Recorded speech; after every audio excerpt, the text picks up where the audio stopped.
Good morning, Dr. Sabrina here. Hey, I was out on my morning walk this morning and I'm listening to Double Double by Cameron Herold, and he has a really good chapter in there about hiring, and I came across two really good tips that he shared that I wanted to pass along to you because I think it'll help you in your hiring process. So tip number one is, if you remember, I tell you this all the time in the How to Hire the Best clinics, that A players are never unemployed. They're always working for somebody else. So you have to be very strategic to attract them to want to come to work with you. So one of the things that you can do as you're out there trying to find those A players is, if you identify an A player and they're working for someone else and you don't know them and you need an introduction, use LinkedIn and Facebook to find a common friend or a common connection who can make that introduction for you so you can get to know that A player and see if they're a good fit to work for you. Okay, that's tip number one.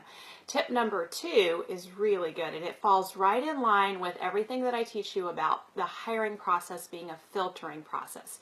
You have to go through lots of applications and interviews, and anything that we can do to reduce the time you spend interviewing and sorting through applications and producing an A player with less and less time from you is gold. So this is one of those tips.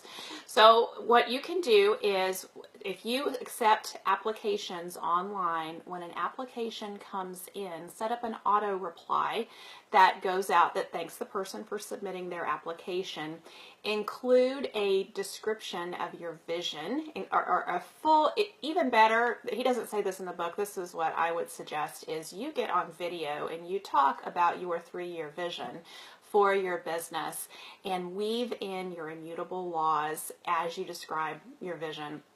And then ask them at the bottom of that email to reply, "Interview me," in the subject line if they want to get on board with helping you make that vision become a reality. So those are my tips that I wanted to pass along to you today. If you're having any questions as you're in the hiring process right now, feel free to post them. I'm happy to answer questions. And I also want to let you know, keep an eye out in your email for our newsletter going out this next few weeks, because over the next 4 weeks, I'm sharing with you strategies for strategic planning in 2018. All right. Bye, everybody.